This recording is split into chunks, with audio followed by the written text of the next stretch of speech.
Good morning, everybody. Welcome to the press conference for Star Wars: The Last Jedi. We're going to bring out our cast, and they are flanked by some very special guests from The Last Jedi. Please welcome them. All right, so I'm going to bring them up one by one. We're going to begin with Rian Johnson, the writer-director of The Last Jedi. Mark Hamill, you know him as Luke Skywalker. Daisy Ridley, a.k.a. Rey. Adam Driver, Kylo Ren. Oscar Isaac, Poe Dameron. Yes. John Boyega, Finn. Hey! Kelly Marie Tran, the new character, Rose Tico. Laura Dern, who plays Admiral Holdo. Yeah! Donald Gleason, General Hux. Boo. Yes. Gwendolyn Christie as Captain Phasma. And Andy Serkis as himself. All righty. Welcome to the press conference, guys. Thank you all for being here, joining together in one place to talk about this movie, which you guys have seen, but they have not, but they have a lot of questions for you. So Ryan, what would you say differentiates The Last Jedi from The Force Awakens, but also The Empire Strikes Back as a second chapter in a trilogy? So yeah, it's a second movie in the trilogy, and I think we've been kind of trained to expect it'll be a little darker, and obviously it looks a little darker. And the thing is, though, for me, I loved the tone that was established of the original films, and also that J.J. captured in The Force Awakens of fun. And that's like, to me, it's a Star Wars movie. First and foremost, we were trying to make it feel like a Star Wars movie, and that means you have the intensity and you've got the opera, but it also means that it makes you come out of the theater wanting to run in your backyard, grab your spaceship toys, and make them fly around, and that's a key ingredient to it. So we're going to go to some intense places in the movie, but I hope also it's fun, it's funny. I don't know, you guys you've seen it. Yeah, you guys. For some of the cast who was in The Force Awakens, how would you say this film feels differently? I just think the story's moving forward. I just feel like the JJ had a blueprint, a foundation in Force Awakens that was pretty good, and now it's about it was good, and now it's about moving forward with the story and just challenging the characters, and all the characters are under intense pressure, and so it's a timing which everyone has their own specific reckoning, and it's all different. It's like a lot going on. I've only watched it once, and the first thing is that I want to watch it again because of the amount of information and Easter eggs in there as well. Yeah, I think the thing as well is that with often with the second chapter in a story of three, because the first one kind of sets the tone and the world and the new characters, it introduces them. In the second one, you don't have to spend so much time doing that. You can really just delve into the story, into what's happening, like John said, to the conflict of each of the characters. I think what Ryan's done so incredibly well is that he's challenged deeply every single character, including the droids, with like the biggest challenges they've ever faced, and that's how you're able to really get to learn about them on all sides of the spectrum, from light to dark. It's like he's found a way to get to the central point of that character and try to challenge them as best as he can. And I think it's really amazing what he's done. Daisy and Adam, do you have any thoughts on how the film feels differently? I agree with that. Thank you. I mean, the biggest thing for me when I read the script, because there's, even though you try and avoid what people are saying, it's hard to, and because people responded well to John and I as a team, I was a bit nervous about not being a team so much in this one. So I think for me personally, it was a challenge. The film was a challenge, and it was. I don't know what it was like for anyone else, but to be in different combinations of people. So in itself, we're already, we're in different situations. We're with different people that we are learning about. We're meeting for the first time. So yeah, felt pretty different for me. Let's hear from the bad guys. The bad kids always sit in the back at the Donald, Gwendolyn, Andy, any thoughts on just the tone, that how this movie it distinguishes itself among all the different Star Wars films? I mean, I was blown away when I saw the movie. I just was so caught up with it. Not least because it was really intimate and very emotional, and I wasn't expecting that at all. I mean, I knew obviously that it was going to go that way, but it's very, very powerful, and it touches you. And what Ryan's done incredibly is made this dance between tonally dance, between these great kind of epic moments and hilarious antics, literally flipping on a dime and then going right into the heart of these beautiful characters and you really caring. And I think that was, for me, I think has been, that's my takeaway. It was just an extraordinary viewing. I was delighted by the film, and what I was surprised by was that Star Wars has always been, I think the reason why it's resonated with us all so deeply is that it's our foundation story of good against evil, and where that balance is, and how we see elements of characters we've never seen before, things that can be unexpected. But there is something about this film, and I think it's because the world that we live in is a changing and evolving place, that it retains the simplicity of those elements, but it really resonates with what it is to follow your own human, dark, narcissistic tendencies, where that will take you. And I love that. And it's done so beautifully aesthetically too.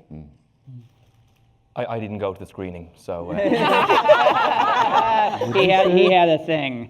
Yeah, No, I didn't know. I had other things I'm to do. excited you're going to see it at the... Any sense for just performing in it? No, that's why I wanted to wait and see it with a huge crowd and see it the way I saw the Force Awakens, which was just with a load of people losing their minds. But then I heard these guys lost their minds, so I was kind of annoyed I didn't go.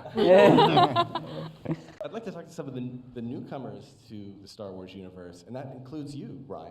You're the boss, but you're also the new kid in a way. I'm like the new boyfriend at Thanksgiving dinner. Well, from what we don't know a whole lot about Admiral Holdo, but we know she's kind of the new boss. She's a new leader in the Resistance. Is there a little bit of you in Admiral Holdo?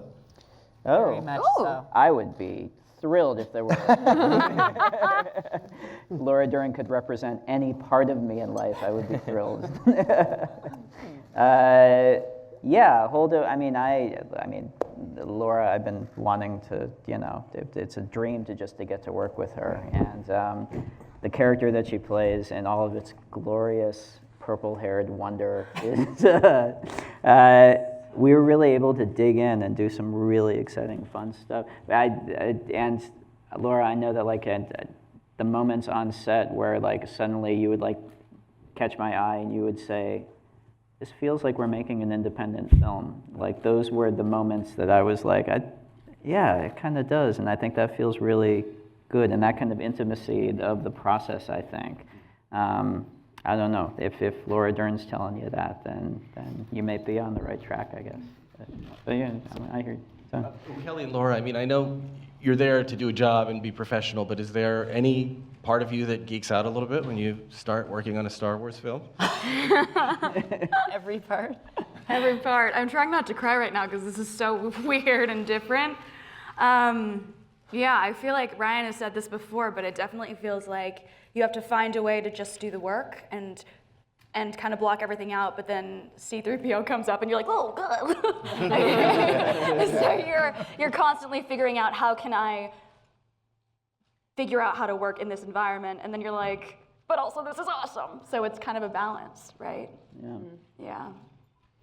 And just to add to that, what Ryan spoke to, that he does so beautifully, as well as Andy was describing, the intimacy of discovering each character's conflict, which is just extraordinary given the enormity of the cast, that he gave us that in the experience of the workplace. And it was shocking. And Oscar and I always talked about just how stunned we were that we were in such a massive environment and did feel like we were, making a indie movie, and you were always encouraging us to try things and explore character and explore this duality of the light and the dark within characters. The movie speaks to so beautifully, not just that they're alternative universes, but that lies within, which seems to be the place that George Lucas first started, the mythology of that, and it's just so brilliant. And a group of us sitting together watching it for the first time was amazing because it was like we were with 3,000 people. We were screaming, standing up, crying. Donald, you hear that? You missed something.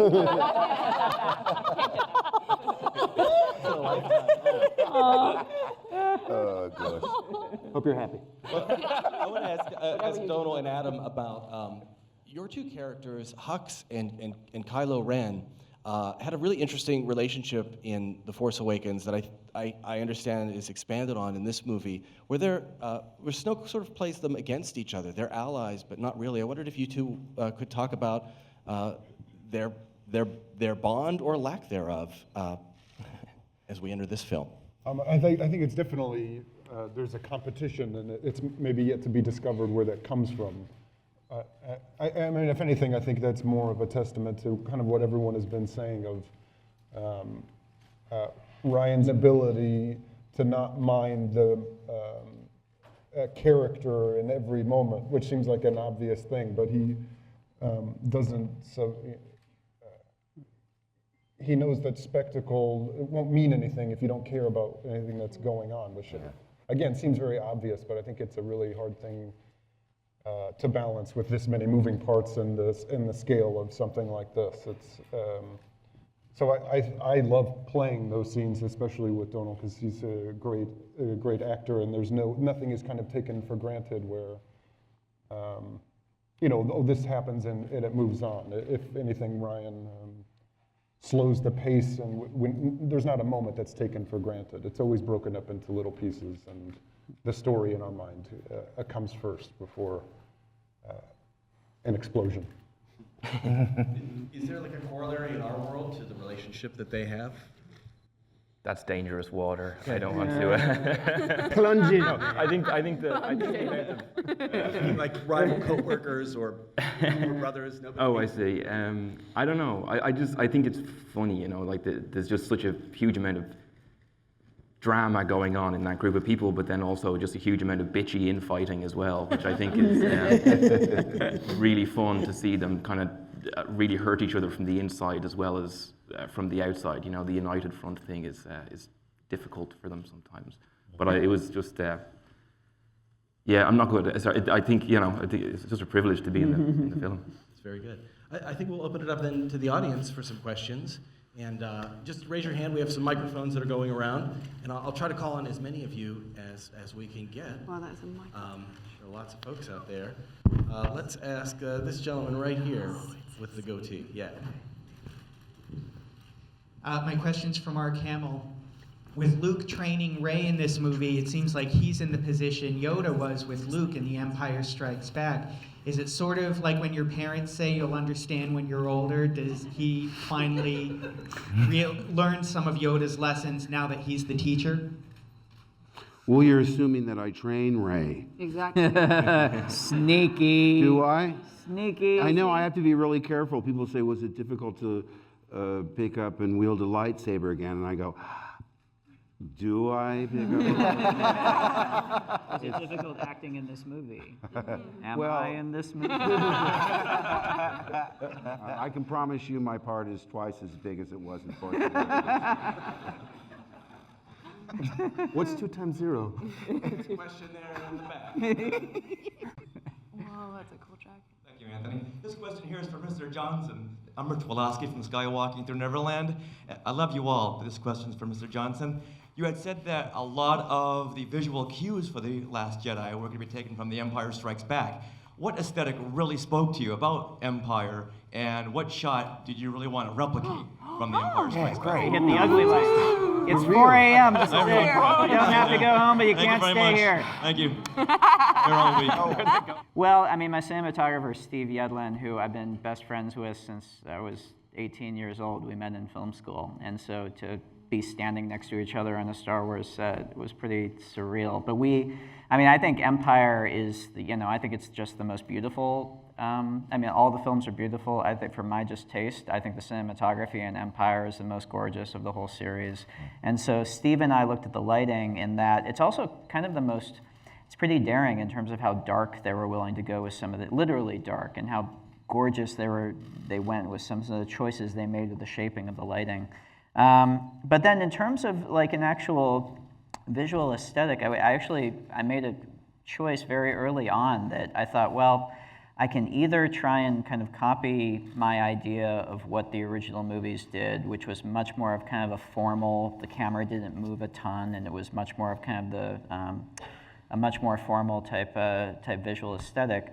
Or I realized, you know, we're going to take visual cues lighting-wise and design-wise from, you know, the previous movies, but I need to just shoot this movie the way that I would shoot a movie, because at the end of the day, if I'm not engaged with it and I'm not trying to tell the story the way that really makes me excited, then it's not going to be up there on the screen. So I kind of cut myself from loose camera movement-wise and shot-wise from trying to imitate the past and just tried to tell the story as excitingly, is that a word, as I could up on the screen. Yeah. Yeah. So there are way more female characters in this movie, certainly than the first 3 movies. That's going to mean a lot to little girls. I want to know what it means to you guys. I think, like, as a girl growing up in London, obviously I knew there was a disparity in films, but I wasn't so aware of it. Like, growing up in a liberal household, I was never really made to feel any one way.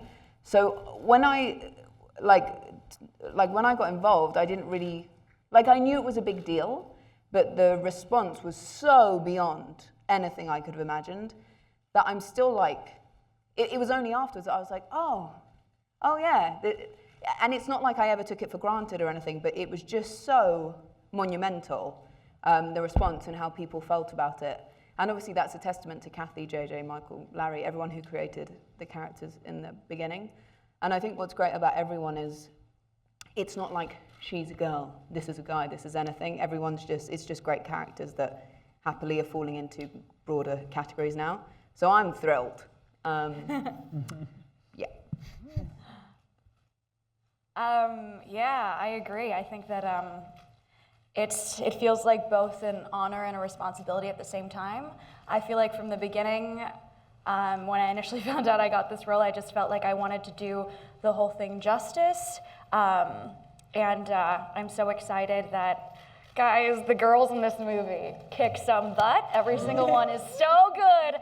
And I can't wait for everyone to see it. Yeah. I just want to pay tribute to Ryan for being one of the most brilliantly subversive filmmakers I've ever been able to bear witness to. And in the case of the look of my character, I was moved by the fact that he really wanted her strength to first lead with a very deep femininity, and to see a powerful female character also be feminine is something that moves away from a stereotype that's sometimes perceived in strong female characters must be like the boys. I thought that was a really interesting choice to get to witness. I was so delighted. I wasn't cast in the first Star Wars film yet when I heard about the casting. And I was utterly delighted to see that there was a more representative selection of actors that were going to be in these incredible Star Wars films. And that has continued. And everything that my amazing colleagues say is absolutely right. You get to see women that are not being strong just because they're acting like men. They're doing something else. And also you're seeing a developed character, or at least a developing character, that's showing some complex character traits. And I'm just delighted about that. I'm delighted that something as legendary as Star Wars has decided to be modern and to reflect our society more as it is. Okay, yes, right here in the front. This question goes out to Daisy, Adam, John, and Oscar. Last Force Awakens, you were the new kids on the block. You had Carrie, Harrison, and Mark to set the tone and lead the way for you to step into these roles. you guys are now leading the way for a next generation of actors to come into the Star Wars world.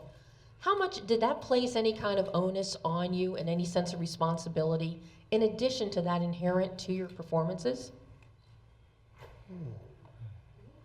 No, I don't think so. In that, the lesson that I learned from the first one from Mark, Carey, and Harrison is the not so much telling you, and other people that I've worked with, is not telling you what your experience is going to be, because we're all different and we see the world differently. And that's kind of an obvious thing, but kind of similar to almost the question before. It's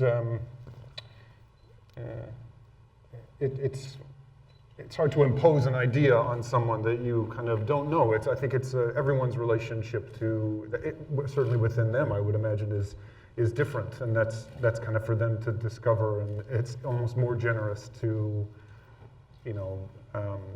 give someone space to make it personal to them. I'm not really sure what that means, but more that they weren't kind of, let me tell you what it's going to be like, because no one really knows.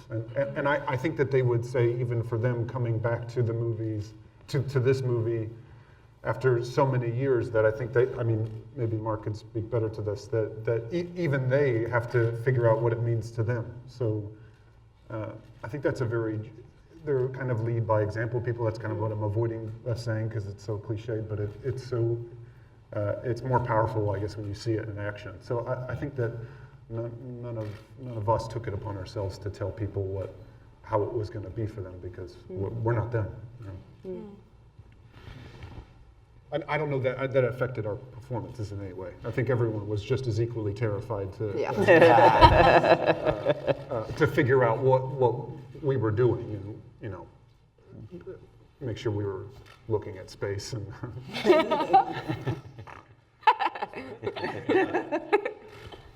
Any others? Okay, we'll move on to the next question. Look at somebody in the back there. Yeah, gentleman with his hand up. The question is George made the original trilogy very much, we watched it through the eyes of R2-D2 and C-3PO, through the droids. And obviously here we've got R2 and 3PO and BB-8 and BB-9E. So do we continue to see the story through the eyes of the droids, or are they just passengers on this adventure?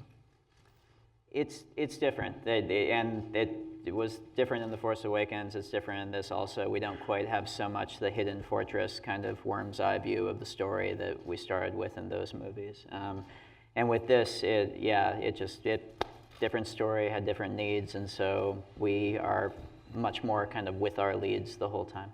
I'll just quickly add, what I think is amazing about the film is that every character, I don't have a big film knowledge or anything, so I'm not like, oh, this is, so I never understood the structure of what the Star Wars was and what anyone was trying to fulfill. So just as me watching it, I think you really follow the story because you're with every character. Like everything you need to see is happening on screen. You're not seeing things happen off screen that have happened off screen. So people are asking questions on screen, they're getting answers on screen, they're having their adventure on screen. So you're with everyone every step of the way. So how the story's unfolding.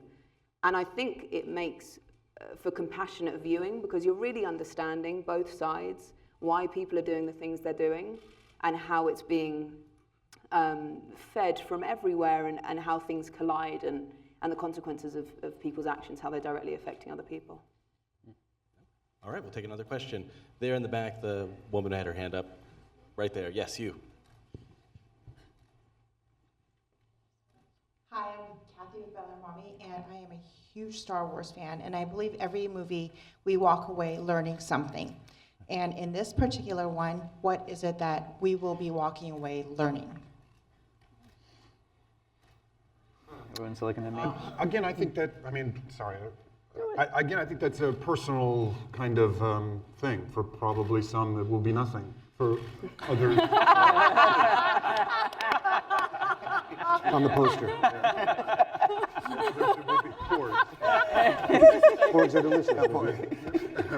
I've heard this said, and it's the best way that I understand how seeing a movie in a dark room with people who are total strangers kind of works, whether that be a play or a movie, is that no one lives in the theater.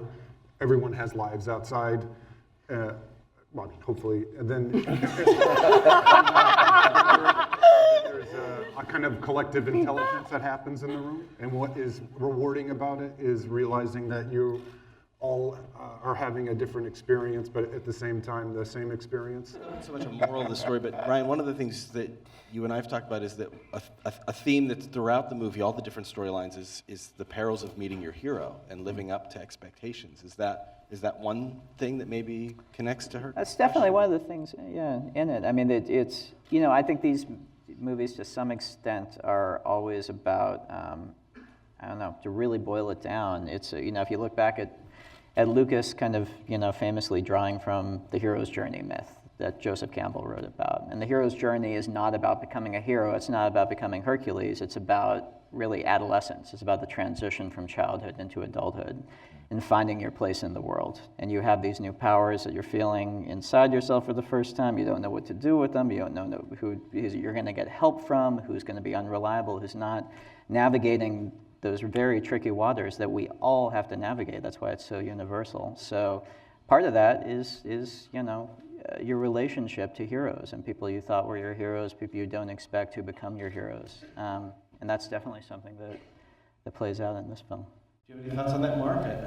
Having played the young farm boy who becomes a hero and now returned to that character all these years later, what journey, without obviously giving it away, but what arc is left for a guy who's been through what Luke Skywalker has been through? I don't think any line in the script epitomized my reaction more than, this is not going to go the way you think.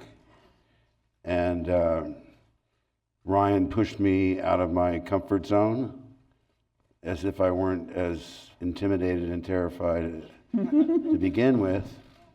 But I'm grateful, because you have to trust someone, and he was the only Obi-Wan available to me, not only in my choices as an actor, but my choices in sockwear.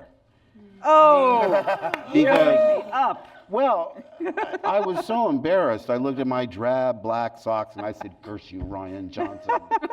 I'll get my revenge." You have learned well, young You have a really Padawan. nice blue sweater, though. Oh, thanks. Well, not on right now. Oh, okay. It's all on loan. It's going back Monday. All right, let's take another question. Hi there. Hi. So Laura mentioned this a bit, talking about that you felt it was more of a kind of an indie film sort of feel. And there's been a lot of questions, I'm just going to throw this to anyone. There's been a lot of conversation and questions about how this is like the other movies. What I want to know is, how is it for you, how is it different than any of the other movies? It's longer.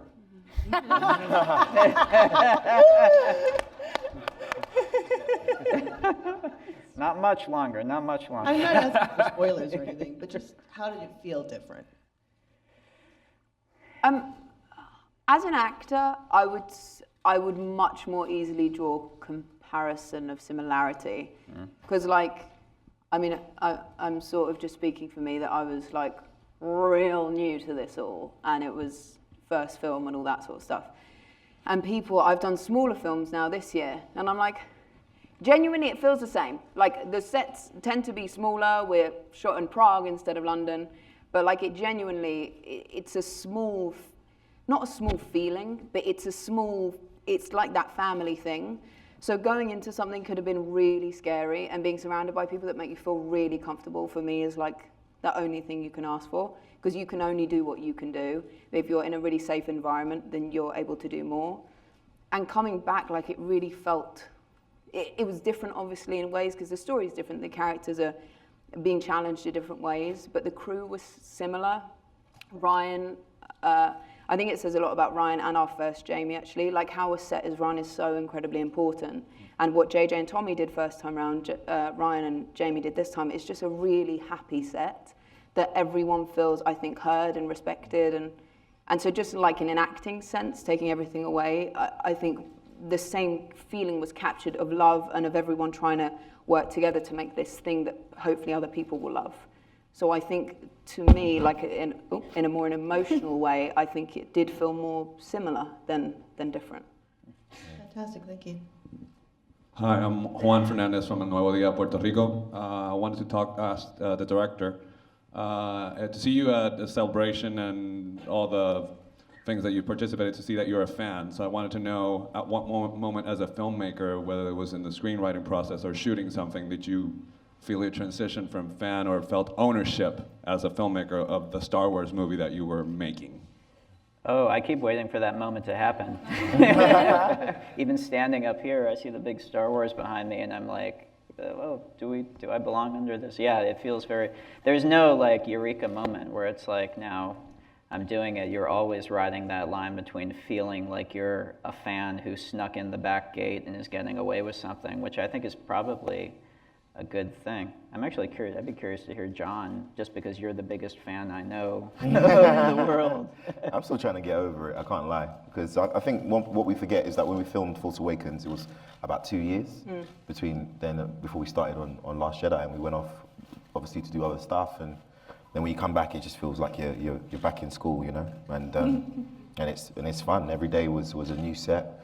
The practical effects, I think, like doubled on this movie. The sets were bigger, and it's always exciting and amazing. But as everybody has said, you still feel an intimacy when you're doing these scenes, you know, and independent with a big budget. You know what I mean? Big ass budget. A big ass budget. Anyone else for them? I love, Oscar, how you described yesterday all of us watching the roll at the top as the lights went down. Yeah. And even though all of us feel giddy that we're excited about being part of this, suddenly you're an obsessed fan regardless. Yeah. That sounds great. One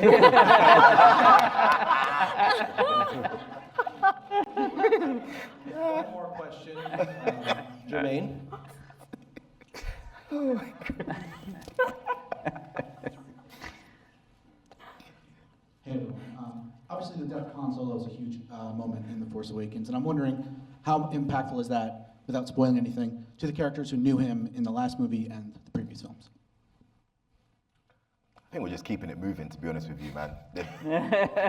It's true. The pressure's on, man. You know, there's no time. I think that's one thing that's unique to me about watching this movie was just a commentary on war. I think there hasn't been a Star Wars movie yet that has explored war in the way The Last Jedi does. It's very messy.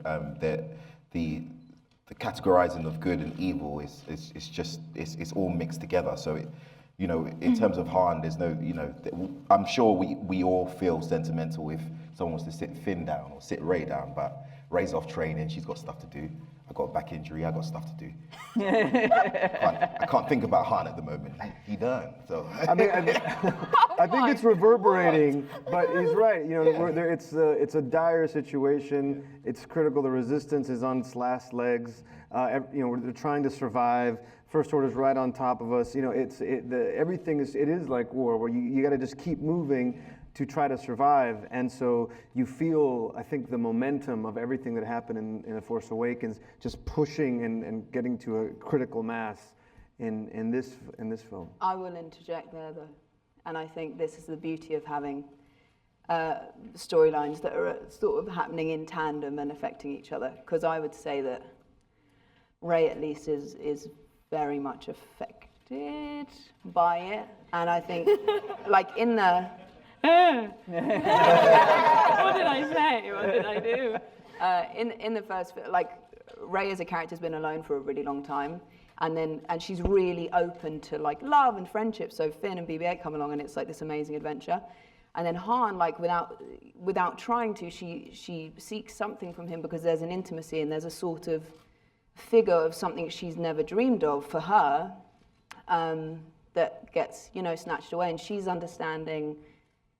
Everything's new to her, so she's understanding things in a different way. And luckily for me, because I was trying to get to grips with everything going on, and then Rey's trying to get to grips with everything going on. So for Rey, at least, there is some time. Everything's moving forward, but she has some time to ask questions and wonder what it is that leads people to, would have led someone to do something like that, and also how that directly affects the world around her, because, and then she, she's worried about Finn at home, so I would say she's maybe a little more affected, at least emotionally on screen, than the others. And I just want to say one thing, going back to one of the things about the question about, the strong women in it, because as a guy, I'd like to say that for me, the most formative people in my life have been women. And so that has shaped my destiny so much. And so to see that reflected in the film is really, really a beautiful thing. And it is more true to real life and what's happening now, but what's always happened, which is, they're the ones, that shape you. Leading the way. Yeah.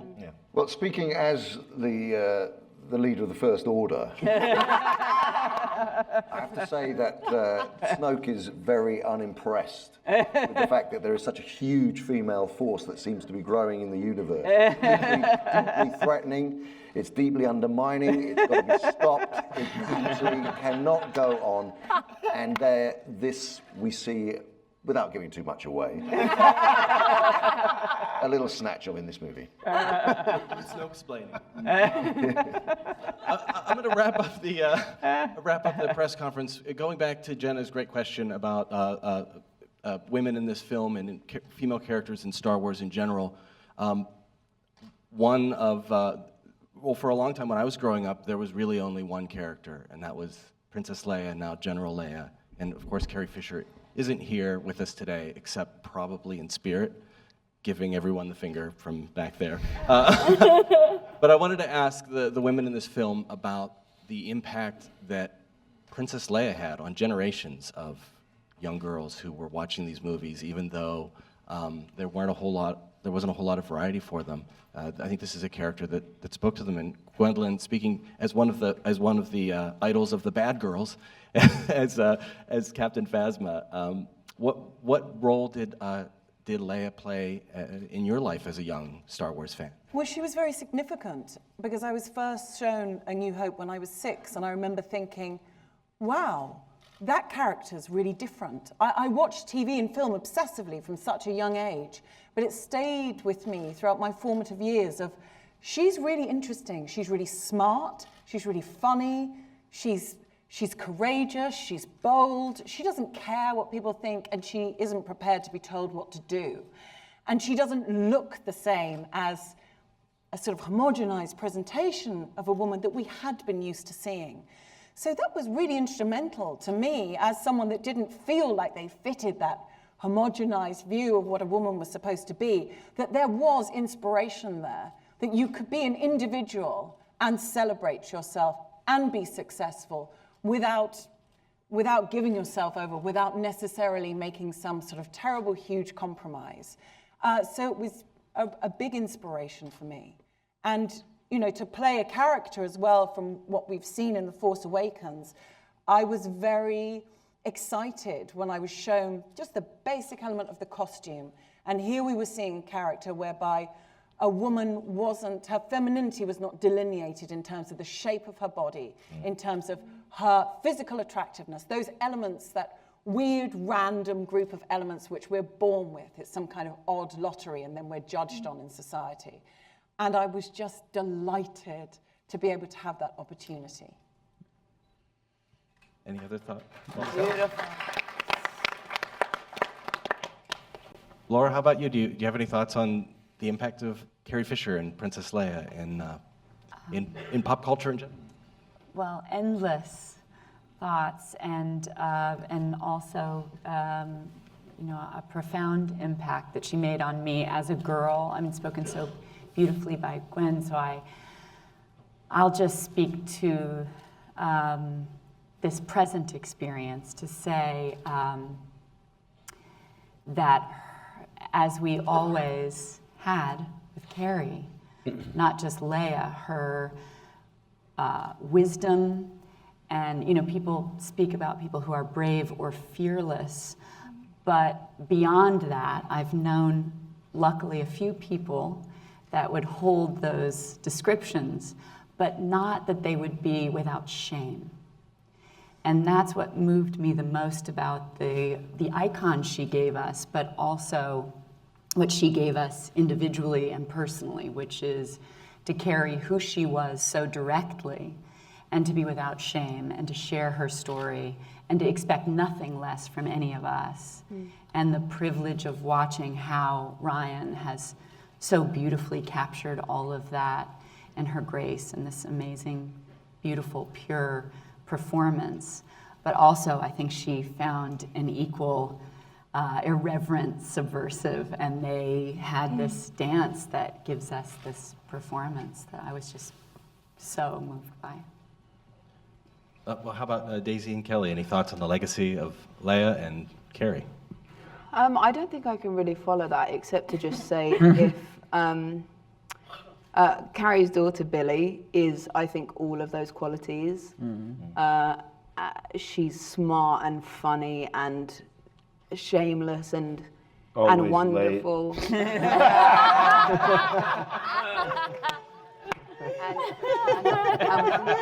And I think if Carrie bringing up a daughter, obviously with Brian, bringing up a daughter who is all of those qualities and then some in this world, if that's what she did, you know, just her being her, I think it speaks volumes to what she did as her in the spotlight and also her as Leia. Yeah, I mean, I agree with everything that was said. I think that something about Carrie that I really look up to is, and something I didn't realize until recently, was just how much courage it takes to truly be yourself when you're on a public platform or when possibly a lot of people will be looking at you. And she was so unapologetic and so openly herself, and that is something that I am really trying to do, and it's hard. And just like Daisy said, like Laura said, like Gwendolyn said, I think that she will always be an icon as Leia, but also as Carrie. What an example, you know? And I am so fortunate to have met her, and I think that she will really live on forever.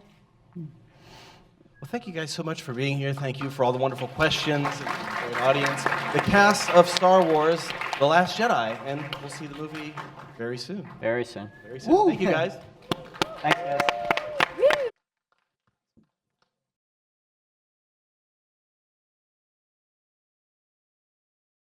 Hi, I'm Valerie. Okay, sci-fi fans, I've got some Star Wars trivia for you.